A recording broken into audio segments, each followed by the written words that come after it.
Welcome back to a new episode of Let's Talk Golf. I'm your host, PGA professional Mark Guttenberg. Let's Talk Golf is a bi-weekly podcast featuring all things golf. Those of you that have been following the show know that I have a passion for tournament golf. I've been playing tournament golf in the Mid-Atlantic section probably, since 1974. And although I've had plenty of good moments, tournament victories, I've never been the leading tournament money winner, but I think I've always been the leading tournament money spender. And as a result of all this experience, I took on the job as tournament chairman for the Mid-Atlantic PGA back in 1998, where I was able to get an up-close and personal look at how things are run by our section to run tournaments. So what we do in the Mid-Atlantic PGA, as most sections do, is we hire a tournament director. And this show is about our tournament director, Mr. Jeremy Greiner, who is a Class A member of the PGA since 1995. And Jeremy is going to share with us some of his insights on what is involved in running a tournament program at the highest level in the PGA of America. So Jeremy is very qualified. He has been to numerous USGA and PGA Rules of Golf workshops. He even scored a perfect score of 100 on the test for rules in 2016.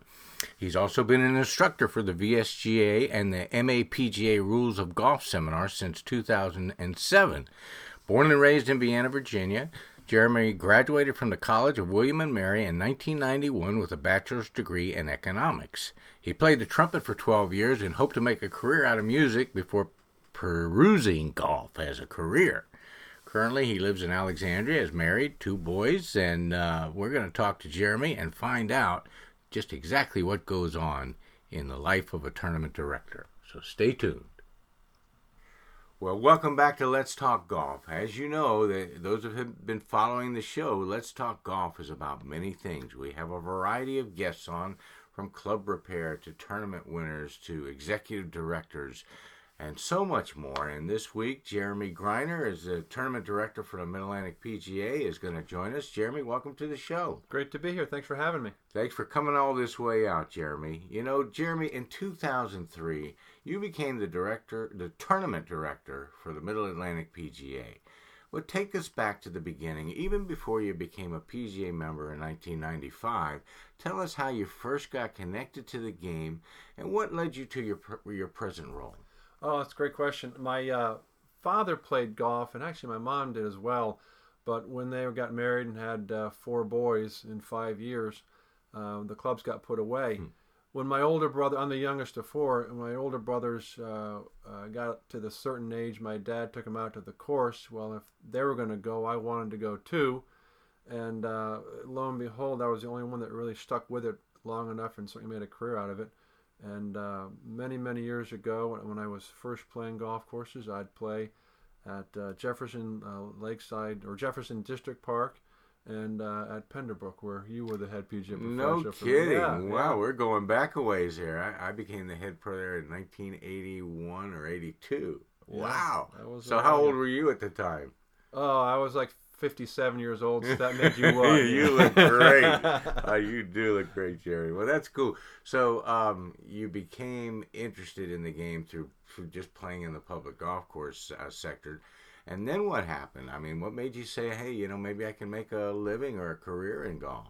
Well, I actually, first I started wanting to join the high school golf team, but I wasn't quite good enough. But the local country club, Westwood Country Club, was looking for people to work, and the coach said, hey, if you go there, you can probably get a job there and maybe work on your game some and see what happens. And so that's what I did. I started working in the bag room at Westwood when I was 15 years old. Nice. And just kind of stuck with it. I was doing some music things for a while, but I soon realized I would get more money from people if they paid me not to play music than to play music. And so I decided the summer after my sophomore year in college that I was going to apply myself to golf and try to make a career out of it. And where was your first professional job? As an assistant? Back at Westwood. Back at Westwood? You went from the bag room to the pro shop? Yeah, after college, I went to Westwood and then to Bellhaven and Alexandria from 93 to 98, and then was out of the section for a little while and back in 2003. So when you came back in 2003, you came back to the job as tournament director, or did you have to compete for the job? Tell us, A, how you got the job as tournament director, and then if you give us like a job description of what the details of the responsibility of tournament director. Sure. I came in and did an interview, I guess, in middle of February 2003 at the section offices with then Executive Director Dick Johns. The current Executive Director, John Gould, was there as Assistant Executive Director.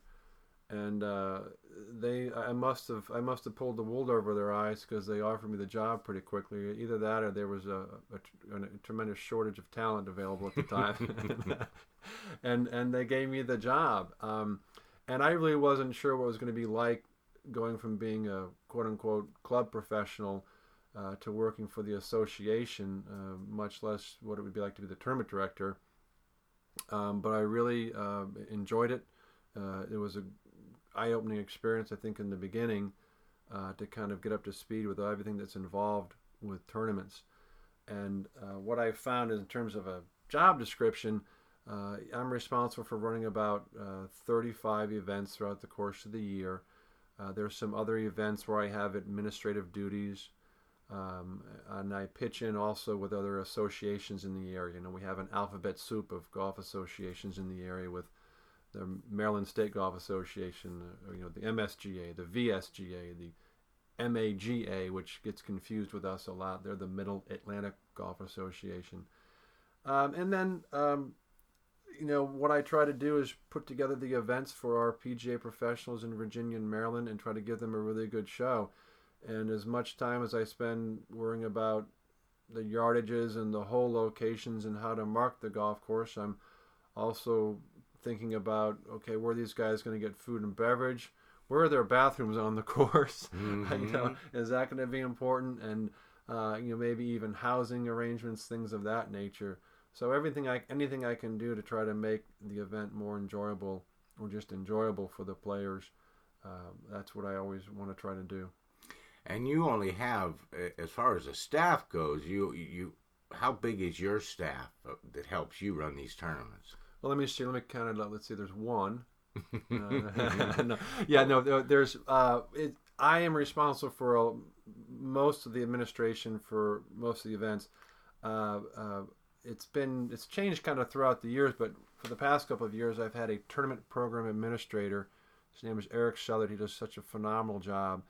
He takes care of a lot of the nuts and bolts of it, making score sheets, making scorecards, making golf cart signs, just taking care of a lot of that stuff, the day-to-day things, so I can talk to the host professional, talk to the superintendent, talk to the food and beverage person at the facilities where we're going, and get all that stuff squared away. And then when it comes time for an event itself, the day of, which usually our events are just 1 day or 2 day events, we'll call out some volunteers. We've got other people from the staff who will come. So typically on a 1 day, 1 course, 18-hole event, we probably have about 6 or 7 people on site the day of, just to try to make sure things run smoothly out there on the course. Yeah, I mean, typically if we go to a major section event, you've got your volunteers, you've got a lot of the staff is involved, so we see you guys everywhere. To the listeners out there, there's so much that goes into running a tournament program. As Jeremy started to describe some of the things he has to do ahead of time. And Jeremy, you mentioned that you had about 35 main events, but throughout the Mid-Atlantic PGA, which is divided into 3 chapters, the Northern, the Central, and the Southern chapter, they have their own tournament program as well that are part of the section. How many tournaments would you say go on in a calendar year for the Mid-Atlantic PGA and all of its groups? Senior Association, everybody. Yeah, really, it's hard for me to have visibility on that. No, not visibility, but you sort of have, like, if an event goes on and somebody violated a rules infraction, you're going to get a phone call. So somewhere along the lines, your fingers could be involved in all these. How many events are going on in a calendar year? Yeah, again, it's hard to say because I mean, right now today there could be 7 events going on, Yeah. but I don't know about them. You know, Okay. I know I'm playing in an event tomorrow at Stonewall, and that's something that I have nothing to do with other than to Right. participate in. But I would have to imagine that. So I've got my, 12 or 14 section events. I've got my 15 or 12 or 15 chapter events. Okay. Roughly 4 or 5 per chapter. I've got a couple of state opens to deal with, and then if you want to throw into that pro-ams, oh gosh, there's probably about another 35 or 40 of those a year. Senior Association for APA. the MAPGA, APA, that's probably another 10 per each group there. And then if you want to throw in there the club championship at Aldi Country Club, Well, things now, that I happen to be the defending champ against a field of one. But Jeremy, I guess the point is, as a tournament director and running tournament programs in association, in a section, there's a lot that goes into that. And I want our listeners to know that it's more than just the section events, and I would like it if you could just, if there is such a thing, describe a typical day for a tournament director. Well, yeah, I kind of have a typical week, I should say. Let's There's like a cycle for the event, but things I need to do is we usually what we have like a deadline is usually for me is the starting point for some of the events. Of course, we've got a lot of preparation beforehand, getting the website prepared so people can register, finding the site. The date as well, getting the eligibility all squared away, and but then I will typically make a reconnaissance visit to the facility, and I wish I could tell all the listeners that, I wish I was keeping it secret that I really go out there and I just play 36 holes during the day, but I just barely have enough time to run around, take a lot of measurements on the course. Figure out where we're going to do some of the logistics things in terms of scoring and food and beverage. And then I will come back to the office and kind of map out how I want to set the yardages up. And then typically the deadline is on a Wednesday. We do pairings or groupings and do some of the paperwork. On Thursday, I'm doing a golf course setup where I'm picking tees and holes, making sure that the local rule sheet is correct. And then on Friday, it's a lot of paperwork.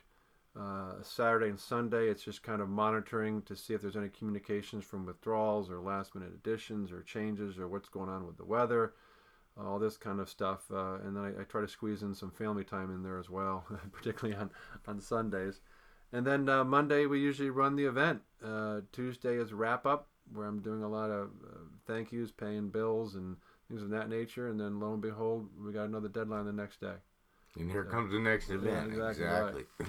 So you love it when the end of October rolls around, don't you? Because that's kind of the end of the season, and you and the family go on vacation or something. Well, I don't know about vacation, but I know that I think most PGA golf professionals look forward to the end of October, early November. True. Particularly when the time changes and they can kind of try to take a deep breath and get a little bit of a break here and start getting prepared for the next season. That's true. I head to Florida, but you're right. That's our time. Okay, so now what I like to do is talk a little bit about your rules qualifications. Jeremy is one of the top rules officials in the Mid-Atlantic section, and I'd like you to kind of talk about maybe some of your credentials. Talk a little bit about the rules test that you have to take, and that I believe you scored 100% on in 2016. What was the test like? What are some of your certifications and rules? Knowing that you've done numerous PGA and VSGA rules of golf seminars. Right, I'll shut up right. and let you talk. I've taught at VSGA and MAPGA. The Virginia State Golf Association and the Mid-Atlantic PGA put on a couple of rules workshops or one-day rules schools in the early spring, and I've taught at that for several years.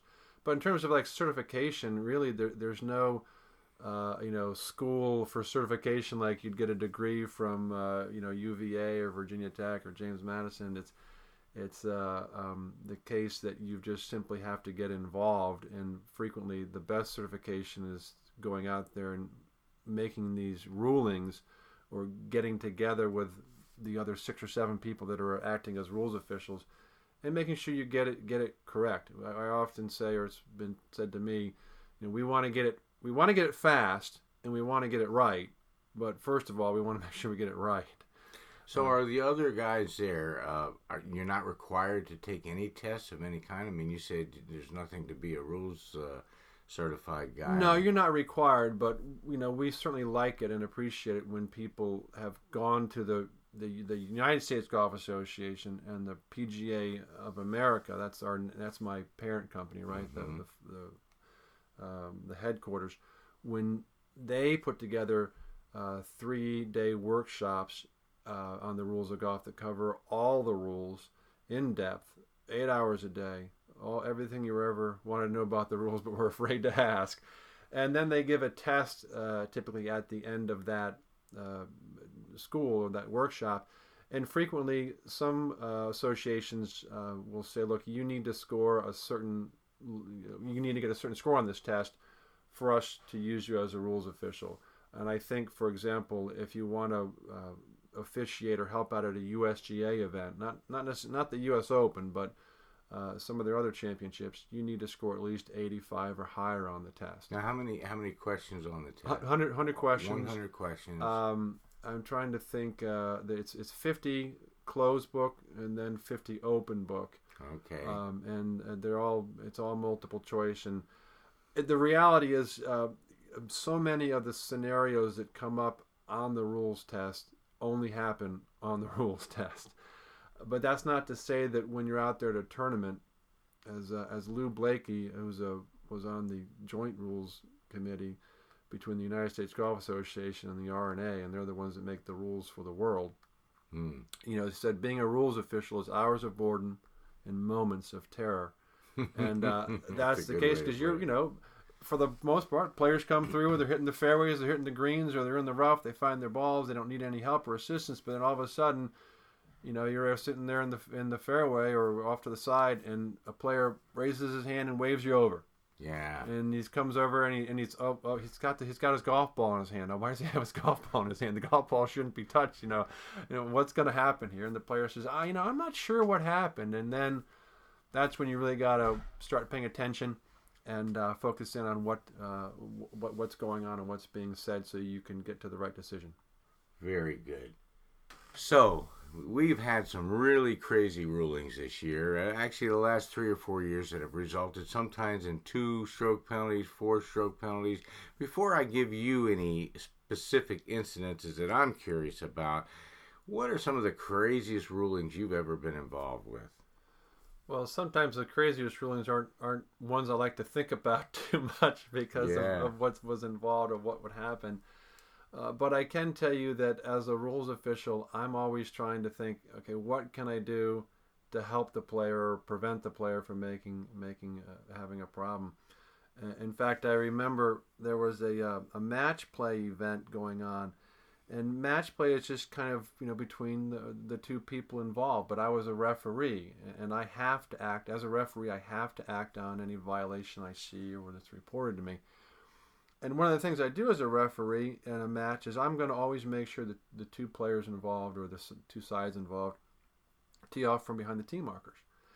And a player questioned me on this and said, well, wait, if my opponent tees off from outside the teeing ground, I can just let him play from there. I don't have to. I can make him cancel and replay, but I can also just let him play. I said, yes, that's true. And he said, well, then you don't even have to be here to tell me this stuff. I said, well, no, I'm going to be here because I don't want there to be an issue about did he play from within the teeing ground or didn't he? And the guy said, well, sounds crazy to me. Well, we tee off on the first hole and go on, I forget who won the first hole. He goes to the second hole. It's his honor. And what does he do? He goes right to the wrong tee box and sticks his tee in the ground. I say, hey, Kerry, we're back one more tee box. He goes, oh, thanks. Wow, yeah.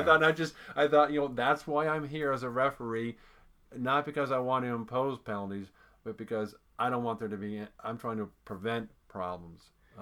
And that's what I did. And there was another case too at a tournament where a very good player whose name is Dirk Schultz. I won't mention. I won't mention any names. I won't mention his initials, but his name is Dirk Schultz. Got it. Really good player, and he hit a ball into a hazard at our section championship several years ago down at the Golden Horseshoe down in Williamsburg, and he grabbed a hold of a tree root, to see what it was, I guess. Well, there's a rule that says you can't move any loose impediments in a hazard, and you can't. So we were concerned that this could be a penalty, and a coworker and I spent about 35 minutes going through the rules book, reading it, and in it said, well, the player can touch something as long as it's attached, even if it's living. And that is what prevented a penalty for Dirk, because he right away, Dirk's such a great guy. He waved us over right away and said, "Hey, this is what I did. Is this a penalty?" And it just took initially. My coworker and I both thought, "Oh, this has got to be a penalty because you just can't do this kind of stuff in a hazard." But we kept on reading the rule, and we finally found what got him off the hook, which was good. And those aren't necessarily the craziest rulings I've had, but those are examples of where I want to say that the rules officials, if there's a rules official out there trying to give penalties, I don't want him at my events, and right. and hopefully he's not going to come out. But usually all of the rules officials I work with and know, we're there because we want to help the player. You're there for clarification and interpretation, because it's not always that easy. I've said this on the show before, quoting Jack Nicklaus once. He said, it's easier to pass the bar exam than it is to interpret the decisions of rules, which is, there's how many rules, 41 or 42? There's just the 34 rules. There's only 34. Right. Or I get that wrong. And out of that 34, there's a decision book that's almost 600 pages to interpret those 34 rules. Right, about 1,500 decisions, kind of like the case law. Yeah. And it's funny, but the whole process, you talk about how laws get made and seeing how the sausage gets made. Yeah. There's a very similar process for the rules of golf, and sometimes I will go through, the decision book comes out every couple of years. I'll look at it one time to look at the revised decisions. And they have a scenario 2 years ago where, this situation happened, and the answer was no penalty. But then now you open up the book 2 years later, same exact situation, and they say, well, it could be a penalty under these circumstances. Right. And there's a couple times where I call it, just a straight up reversal, where 1 year the decision says no penalty, and the next year it says yes penalty, or vice versa. And it just kind of depends upon who's in charge making the sausage as to what the answer is going to be. So there's a couple of terms that I want you to tell our listeners. Definitions. There's definitions in the rule book, and then there's actual rules. So the definitions help identify what we mean in certain situations. And the rules have a word in there called equity. It's under the definition. Am I right about that, or am I wrong about that? Hey, I took the rules test in January, and why are you giving me a rules test here now? Well, just because I've been a golf professional for 44 years. I've read their rule book 100 times, and I'm never sure about what I say about some things. And one of the reasons I bring up the word equity is there have been so many bizarre situations in the past couple of years where Lexi Thompson is getting a 4-shot penalty. Recently on the web.com, a guy got a 4-shot penalty. You could say because of ignorance of the rules, but then I want to know what the word equity has to do in the rule book, because I seem to remember years ago it means like whatever's fair. And is there a definition where equity could apply towards some of these rules? First, am I even right? Is the word in there? The word is equity is in the rules book. It's not a defined term, but it's under Rule 1 that says, look, if something happens that isn't covered by the rules of golf, you're going to approach it in terms of equity. Now, equity doesn't mean let's do what's nicest for the player. Right. It means we're going to treat like situations in a similar manner. And it's there's a guy who works for the USGA. His name is David Stabler. He's responsible for putting on these USGA rules, USGA PGA rules seminars, rules workshops, and he's the one responsible for writing the test. And he does a great presentation where he mentions that this is actually, I think, an old law term, English law term, equity. So there's a law in the books. Hey, look, if I were to steal your cattle, 3 of your cattle, well, you know what? Equity is going to say, the law is that you've got to give me 4 cattle back. Okay, well, let's suppose I don't steal 3 of your cattle, but I steal 3 of your llamas. Well, there's no rule, there's no law about llamas. But they're going to say, well, you know what? We've got this rule about cattle, and it seems like it applies here. So in order to we're going to treat the llama case in equity with regard to the cattle. So, I've got to now give you 4 llama instead of me saying, look, there's no law about llamas, so I get to keep them or something like that. In application of the word equity, you only bring that out if there's a rule that isn't there in place for something. Right. And so then you've got to kind of like, let's use reason and logic. What's fair? Okay, you've answered that. That's very good. The other one, I want you to give us a definition, which you and I have talked about, called a rub of the green. What is a rub of the green? Just a quick definition. Rub of the green is when a ball in motion is stopped or deflected by an outside agency. Now, unfortunately, that's the quick definition, but in order to really understand it, you also have to know what an outside agency is. And you'll fill us in on that. Yes, I'll do my best here. There's outside agencies in terms of match play and stroke play, but essentially an outside agency is anything that isn't part of your side. So let's just take, you're playing an individual stroke play round, you're all by yourself. Your side consists of you and your equipment and anything used, worn, carried for you. If you have a caddy, that'd be part of your side. And anything the caddy's wearing or carrying, is part of your side. So here's the thing I tell people in the rules seminars I give. So it's any outside agent. And it's anything other than what those things I just mentioned. Anything other than your side. Does it have to be a living thing? An outside Nope, agency? Doesn't have to be a living thing. Okay. So anytime you hit your ball off the tee and it lands in the fairway, when that ball hit the ground, that was rub of the green, because it was deflected, right, by the ground, which is an outside agency. Okay. And that was a rub of the green. Okay. A lot of people think rub of the green is bad luck. Well, it's not. It's just, typically what you're going to see happening is the ball hits a tree and it goes out of bounds. That's a rub of the green. It was also bad luck that it went out of bounds. You could also have a ball hit a tree and go into the hole. Well, that's also rub of the green. Happen to be really good luck. But anytime, that's why I tell people, if you're playing match play and you want to out-psych your opponent, you'll hit the ball right down the middle of the fairway and go, rub of the green. Okay. And your opponent's going to go, what is this guy talking about? And after 2 holes, they'll want to quit the game. They'll be so confused. That or shoot you. But, yeah, exactly. One of the 2. So, Jeremy, there was a really bizarre, it seemed like a really bizarre ruling, and you do what all good rules officials do. You simplify things so it doesn't seem so bizarre. I'm talking about an incident that happened on the web.com tour. I won't mention the player's name, but the gravity of the situation, he was trying to regain his playing privileges for next year. He was in the heat of it, in the middle of the pack, so to speak, and he hits a putt on a green, and as he hits the putt, a gust of wind blows, and it happens to blow a leaf into his line that wasn't there before he hit the putt. The ball strikes the leaf, it deflects his ball off to the side, he taps it in. The next day he receives a 4-shot penalty.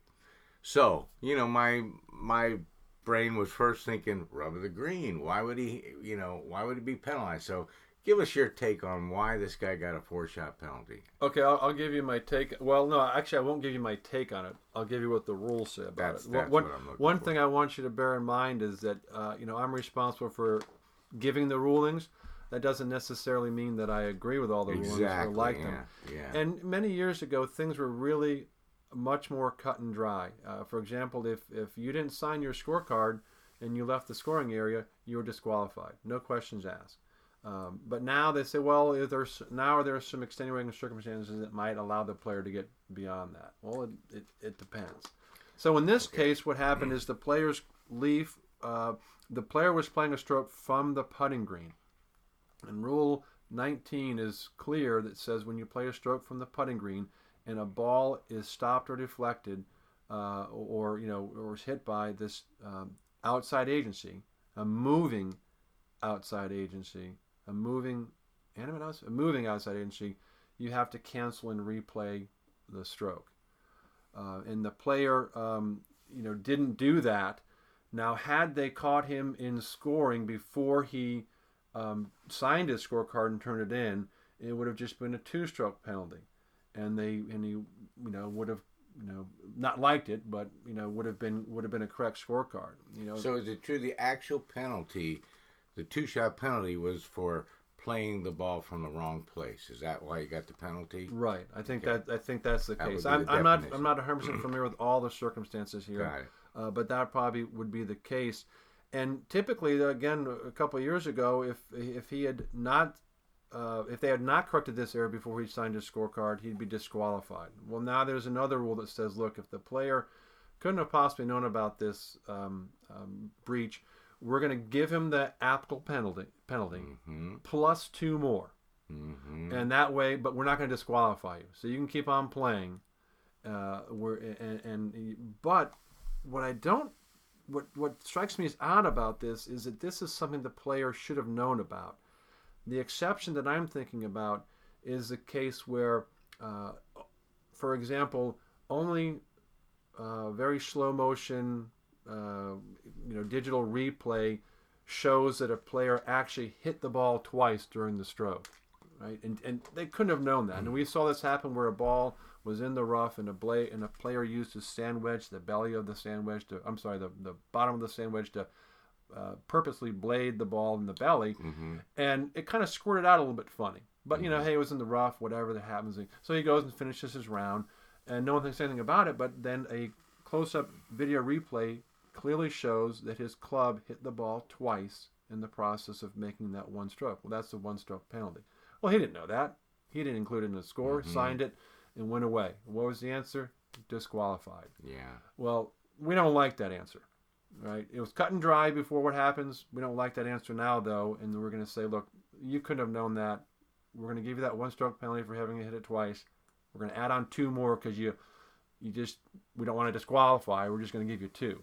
But in this case where the leaf hit the ball, that seems like that was more obvious, and the player maybe shouldn't have gotten that 2-stroke penalty, and maybe should have been disqualified. However, I'm glad he was able to play on. Well, we could go on forever about this, and we could agree to disagree. Whether that's an obvious one that people should know, I think the listeners might not know. They're not PGA professionals. I am. I can be honest and say I didn't know it, but it really kind of brings me to the purpose of simplifying the rules of golf, which is coming in 2019. Just give us briefly maybe some of your insights and opinions on the rules of golf in general, and how you feel about the changes that are coming. Well, first of all, I'm going to say I haven't looked at those changes in depth, because one thing I can pretty much guarantee you is however they were promoted or presented 6 months ago is not how they're going to look when 2019 rolls around. Which is why we have this 2-year period to debate and discuss the potential for change. Right. There is one rule that they're talking about. There's 2 types of water hazards on the course. Mm-hmm. Usually, I'm going to use the colors, yellow and red. And when it's a red water hazard that you've last crossed, you get the option to drop on the opposite margin. And they're talking about getting rid of that option, which I don't like. However, if they're doing it for the purpose to say every hazard is going to be painted red, and you get the extra options you have, or the additional 1 extra option you'll have with a red than you had with a yellow, okay, I can live with it, because it's going to probably simplify things and allow players to avoid dropping the ball in the wrong place when they've hit the ball into a water hazard. And by the way, for the listeners there is no such thing as dropping the ball along the line of flight.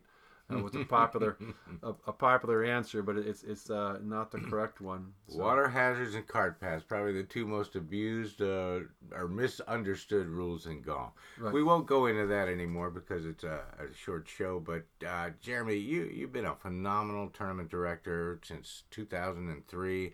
I've known you for all these years, and you're Can very I just say, professional. I think I've been a phenomenal tournament director since 2006 after I'd spent 3 years learning a few things. Okay, so you became phenomenal. You started out fantastic and became phenomenal. And I know, you've been a member since 1995, but for those of the listeners that don't know, you are stepping down as the tournament director from the Mid-Atlantic PGA. What's next for Jeremy Greiner? Yeah, November 1st will be my last day with the section, and I'm actually started the process a little bit of becoming an independent sales rep. So I will be representing a couple of golf manufacturers. You and care their to lines. share the names of the lines? Sure, Well, you got a we've free plug here? Yeah, my free plug. The one I'm most excited about is a new company called Seamless Next Tech, and they make seamless garments, base layering things. We're coming into the fall season. This is perfect apparel for this type of year. It helps you to perform better, but also have a